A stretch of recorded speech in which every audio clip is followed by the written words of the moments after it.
Ini saya akan membahas tentang yang namanya training errors. Mungkin izin ya teman-teman sekalian, saya ngebahasnya mungkin memang banyak ya kalau di dunia ADR. Memang kalau bicara training, exercise, kadang-kadang saya banyak berfokus kepada resistance training atau latihan beban. Itu mungkin lebih kepada pertimbangan karena mungkin latar belakang saya ya. Jadi teman-teman kadang-kadang sering, aduh Mas Ade kok nggak bahas kardio atau apa gitu ya. Mungkin teman-teman yang lain bisa bahas lebih baik lagi. Saya sesuai dengan kapasitas saya.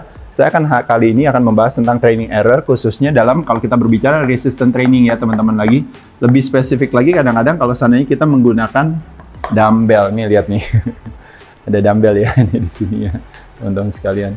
Nah jadi teman-teman sekalian, saya akan coba membuat satu investigasi yang kesalahan-kesalahan yang sering dilakukan oleh teman-teman, mungkin juga dulu oleh saya, pada saat kita melakukan latihan. Nah, salah satunya mungkin dengan menggunakan dumbbells ya, bisa juga dengan menggunakan barbell. Nanti teman-teman, informasi ini sebenarnya bisa diaplikasikan kemana-mana teman-teman ya. Pada saat teman-teman pakai barbell atau pakai cable atau bahkan pakai mesin pun juga teori ini atau kesalahan ini kadang-kadang sering kita lakukan. Dan perbaikan ini tetap bisa kita manfaatkan ya. Jadi di sini kita akan ngebahas tentang triceps, kesalahannya yang sering dilakukan pada saat bicep apa, tricep apa, shoulders apa biasanya, lalu back biasanya sering salahnya di mana, dan terakhir adalah di legs dan abs. Jadi ini udah hampir semua ya, kurang lebih ya. Termasuk juga mungkin kalau nanti shoulder, nanti misalnya mau ngebahas traps juga boleh. Ya, oke, yuk kita langsung aja masuk ya. Jadi pertama, kalau kita berbicara bicep, teman-teman sekalian, bicep itu salah satu yang paling populer itu adalah yang disebut dengan namanya curls. Curls itu bahasa Indonesianya keriting ya, curling gitu ya. Jadi kita curling. Bisa dengan menggunakan alat bantu ya. Dalam hal ini bisa barbell, bisa mesin, bisa cable. Tapi kali ini adalah dengan menggunakan bicep, dengan menggunakan dumbbell. Yuk kita lihat nih gerakannya. Saya lakukan dulu aja teman-teman ya. Nanti teman-teman kita akan bahas sama-sama ya.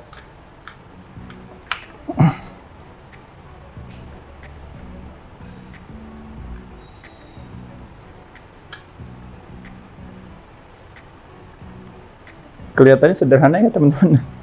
Yuk, tapi dari gerakan itu kita bisa banyak sekali yang kita bisa bahas. Apa saja? Nomor satu kita bahas yang namanya tempo. Tempo yaitu adalah pada saat kita melakukan gerakan yang namanya gerakan positif. Gerakan positif adalah yang disebut dengan namanya concentric. Biasanya menjadi gerakan terberat. Nah, kalau gerakan terberat dalam aktivitas gerakan bicep itu adalah gerakan pullingnya pasti. Paham ya teman-teman sekalian ya? Jadi kalau tricep waktu kita mendorong gerakan terberatnya, pada saat menarik gerakannya teringan. Kalau bicep gerakannya pada saat menarik gerakannya terberat, pada saat dilepas adalah gerakan yang lebih ringan. Nah, jadi pada saat konsentrik atau gerakan positif pada saat bicep, ini yang namanya eksentrik. Gerakan negatif, ini gerakan teringan. Nah, jadi di sini kalau bisa teman-teman gerakan terberat itu kurang lebih kira-kira sekitar 1 detik. Sedangkan eksentrik kira-kira 1 sampai 3 detik. Alasannya lebih kepada ini 1, ini 3. Tahan di puncak gerakan 1, ini sama dengan 5 detik. Ini yang disebut dengan namanya time under tension. Jadi waktu otot berada di dalam tekanan. Nah, jadi 1 detik pada saat positif. Tahan di puncak gerakan, bukannya di diam istirahat, tapi di flex pada saat puncak gerakan. Jadi kalau orang bilang misalnya, teman-teman coba flex. Nah, pada saat flex dikencengin bukan berhenti. Jadi bukan berhenti, tapi flex. Nah, jadi kalau pada saat melakukan aktivitas flex pada saat puncak gerakan, jadi teman-teman flex, tahan 1 detik, turun 1-2 detik. Naik 1 detik, turun 1-2 detik. Satu gerakan, tapi tekanannya bisa sampai 5 detik. Nah, berarti kalau pertanyaannya kesalahannya yang apa teman-teman sering? Ya kan ini. Salah nggak? Nggak salah. Cuma dapatnya berapa? 1 detik, boom, habis. Selesai. 1 detik, boom, habis. Ini kita dapat berapa detik time under tension-nya? 5 detik. Berarti yang satu dapat 5 komisinya, yang satu dapat 1, yang satu dapat 500, yang satu dapat 100. Banyakan mana teman-teman? 5 kali lipat pada saat 1 repetisi. Nah, bayangkan kalau seandainya 10 repetisi, dia berarti dapat 50, teman-teman cuma dapat 10. Nah, jadi dia 5 kali lipat lebih berat daripada teman-teman, padahal dengan beban yang sama, dengan waktu yang tidak terlalu jauh berbeda, dengan tempat latihan yang sama. Jadi, teman-teman kadang sering latihan, kok teman saya badannya jadi, kok saya nggak jadi. Hanya lebih kepada yang satu teman-temannya pay attention terhadap yang namanya tempo.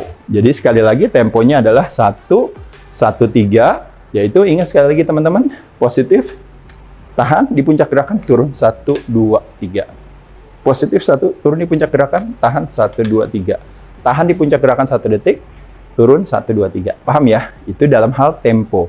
Kalau errornya yang sering dilakukan orang lain lagi adalah bukan cuma tempo, yang kedua adalah biasanya adalah dalam hal gerakan atau yang dikenal dengan namanya range of motion. Nah, range of motion itu sebenarnya bisa range of motion dalam hal persendian, bisa range of motion dalam hal otot itu sendiri. Kenapa saya katakan ini sebenarnya sebuah penyederhanaan, teman-teman, bukan ilmu sih ini sebenarnya, tapi hanya lebih kepada kayak menjelaskan lebih sederhana kepada teman-teman bahwa kalau range of motion-nya yang harus full, itu biasanya dari 0 sampai 100, sampai habis. 0 sampai 100. Tapi memang uniknya waktu kita melakukan aktivitas gerakan ini biasanya teman-teman kalau kita lihat, jadi gerakannya itu kalau dari 0 sampai 20, ini nggak ada yang kerja. Baru benar-benar otot bicep kerja, itu baru di sekitar 20. Terus naik, terus sampai 80. Kalau dihabisin terus sampai 100, di sini juga udah nggak kerja. Ini cuma akselerasinya aja terakhirnya, makanya kenapa jadi istirahat. Nah, makanya kenapa di antara 20 sampai 80 kalau kita bicara bicep.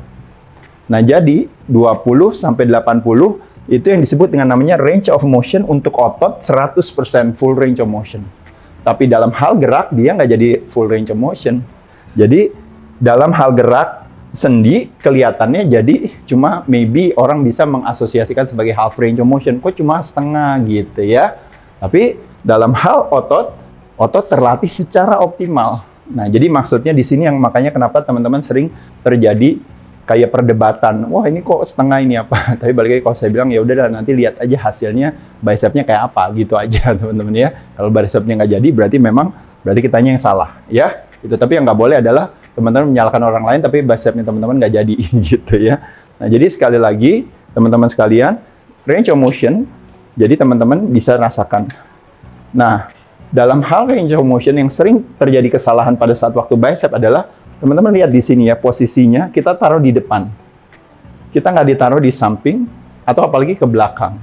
Nah, yang sering terjadi, terutama kadang-kadang memakai barbel ya. Kadang-kadang sering teman-teman taruh di belakang, jadi teman-teman gini. Nah, sekarang ada dinamain loh teman-teman, dan disebut namanya drag curl. Ya teman-teman bisa bayangin ya, hari ini tuh ada satu keunikan ya di dunia apapun juga. Jadi drag curl itu adalah ketika kita melakukan, jadi kita dragging, jadi tahan dari sini lalu kita gini aja. Nah gini, nah ini namanya drag curl. Padahal kalau zaman dulu disebut dengan yang namanya, bro, lo salah gerakannya gitu. Itu gimana sih yang bener gitu. Jadi sekali lagi teman-teman, sering kesalahan di bicep kita adalah waktu kita melakukan, kita tidak posisikan bicep kita di depan, tapi bahu kita ke depan, tapi kita kadang-kadang sering ke belakang. Sehingga jadi akhirnya otomatis, apa yang terjadi teman-teman kalau kita melakukan drag curl ini, range of motion-nya menjadi lebih sedikit. Nah, kalau seandainya tadi kan makanya kenapa dibilang, saya melakukan drag curl Mas Ade, tapi dengan beban yang lebih berat, ya oke aja, nggak ada masalah. Cuma balik lagi, dengan beban yang cukup yang kita bisa lakukan antara 6-12 kali, di mana terjadi yang namanya hypertrophy, 6-12, ini muscle building atau muscle growth terjadi di sana. Jadi kalau teman-teman satu kali aja ngangkat aja udah susah, akhirnya cuma begini doang, bukan ide baik menurut saya, mendingan turunin beratnya, tapi teman-teman bisa melakukannya dengan baik. Jadi teman-teman di sini, kadang sering teman-teman melakukan gini, paham ya? Nih, ya, salah nggak melakukan yang namanya supinasi? Nggak salah, boleh aja. Cuma pada saat teman-teman melakukan ini yang kerja adalah ini yang disebut dengan namanya flexor atau forearms kita. Nah dari sini baru bicepnya. Jadi forearmnya dulu kerja, baru bicepnya. Forearmnya baru kerja, baru bicepnya. Ini adalah kesalahan berikutnya. Bukannya salah dalam hal gerakannya, nggak ada salah. Tapi dalam hal kalau kita mau fokus kepada bicep, Kita nggak perlu melakukan yang namanya supinasi, kita balik puter aja. Jadi teman-teman, kita nggak melakukan seperti ini, tapi kita puter langsung, kita langsung lakukan bicepnya. Kita taruh di depan, kita lakukan. Jadi range of motion-nya kita dapat yang penuh. Kedua, kita fokus ke bicep, bukan fokus ke forearms-nya. Ketiga, saya memberikan yang sering teman-teman, saya sering kasih tips siasat ya, kayak trik aja yang saya bilang, selalu membayangkan pada saat dimana kita turun, kita membayangkan seolah-olah kita tidak menekan pegangan tangan kita, seolah-olah waktu turun, seolah-olah itu terbuka, baru tarik lagi, terbuka, baru tarik lagi. Tapi bukan artinya tangan kita buka, tapi di kepala kita. Nah, ini yang namanya asosiasi. Jadi tadi ada tempo ya, teman-teman. Ada namanya asosiasi. Jadi asosiasi di kepala kita seolah-olah pada saat turun, kita seolah-olah kayak membuka. Baru kita kencengin lagi, membuka. Baru kita kencengin lagi. Alasannya apa, teman-teman sekalian? Alasannya supaya kita tidak membiarkan si forearm kita, tangan kita, si extensor kita, dia berpartisipasi mengambil peran beban itu. Sehingga jadi kalau kita kencengin seperti ini lalu kita angkat, otomatis forearmnya ikut membantu. Berarti kerja bicep menjadi menurun atau meningkat, teman-teman? Menjadi menurun. Nah, sedangkan saya kan mau latihannya bicep, benar kan? Ya udah, kalau mau latihan bicep, fokus lepas, bayangkan lepas satu. Jadi fokusnya ke bicep. Dua, kalau bisa sedikit goyang dikit, di tilt keluar sedikit aja. Keluar sedikit, baru lepas. Tarik lagi. Keluar sedikit, baru lepas. Tarik lagi. Pada saat itu yang bekerja adalah bicepnya. Ini kita lihat teman-teman di sini. Kita lihat di sini kelihatannya dari mana ya? Dari sini ya. Nih, saya gini dikit. Nah, jadi saya gini dikit. Jadi ininya tumpahin ke sini. Ini kita tumpahin sedikit ke sini. Baru lepas. Ini tumpahin ke sini. Jadi kayak karate, teman-teman ya. Jadi tumpahin sedikit. Paham ya teman-teman sekalian ya? Jadi jangan dan menggunakan momentum. Yang paling sering, gunain momentum, tangannya terlalu ke belakang. Paham ya? Kesalahan dalam bicep yang paling sering terjadi. Jadi, posisi tangan majuin, tidak supinasi, tetap normal. Lakukan gerakannya full. Temponya dirasakan. Dan lakukan asosiasi di kepala. Pada saat turun, lepas, naik. Turun, lepas. Teman-teman bisa rasain bicepnya langsung ngepam. Capek ya? Istirahat dulu. Oke, kita lanjut lagi. Pakai tangan kiri, ini pakai tangan kanan. Paham ya? Jadi bicep tadi udah paham teman-teman semuanya. Oke, sekarang tricep. Tricep adalah gerakannya adalah yang disebut dengan namanya arm extension. Jadi tangannya dipanjangin gitu. Jadi makanya ada gerakannya bisa seperti ini, posisinya dorong ke bawah. Ya. Posisinya dorong ke bawah. Atau misalnya mau dorong ke depan. Atau dorong ke depan. Atau tarik lagi terus ke belakang, dorong lagi ke depan. Gerakannya sama semua. Arm extension. Posisi menentukan teman-teman sekalian, ya. Nah, cuma yang jadi tantangan adalah teman-teman sering melakukan gerakannya kayak apa nih kalau sering salah. Ya, paham ya? Kalau kayak gini gerakan apa nih teman-teman yang teman-teman lakukan? Jadi waktu gini nih gerakannya adalah gerakan bicepnya. Gerakan kena bahu bagian depan seperti membayangkan kita lagi mau shoulder press. Cuma terjadi yang namanya static kontraksi di sini. Diam, habis itu baru kita buang. Yang kita lakukan adalah kita posisikan seperti ini, baru turun, baru dorong. Jadi posisinya turun, dorong. Turun, dorong. Ini nggak mau terlalu ke belakang karena nanti kasihan si bahunya yang bekerja, itu yang namanya rotator cuff. Jadi agak maju ke depan, baru turun, baru dorong ke atas. Bisa posisinya seperti ini, bisa juga posisinya di belakang kita. Tergantung daripada teman-teman punya fleksibilitas yang tinggi. Jadi posisinya turun, dorong ke atas. Turun, dorong ke atas, ya. Gerakannya. Kalau pakai kabel, turun ke atas. Agak maju ke depan dikit, lebih ke bawah. Ya. Jadi kesalahpahamannya tricep adalah kurang lebih seperti itu. Salah satu yang paling populer dalam kesalahan tricep adalah biasanya melakukan yang namanya kickbacks. Nah, ini yang paling sering dilakukan. Nah, ini paling sering kalau menggunakan dumbbell ya. Jadi pertama gerakan ininya aja udah salah. Kenapa gerakannya salah? Karena yang menahan ini siapa nih teman-teman? Yang menahan ini adalah bahu bagian belakang yang menahan. Lalu tiba-tiba tangan kita extension. Stres yang diterima oleh tricep nggak terlalu besar, tapi statik kontraksi yang terjadi untuk menahan gerakan tersebut oleh bahu bagian belakang terlalu besar.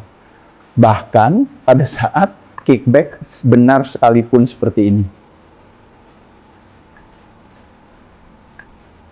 Tetap aja rasanya di tricep sama rasanya di bahu bagian belakang, tetap yang kena adalah bahu bagian belakang yang lebih banyak bekerja dibandingkan tricepnya.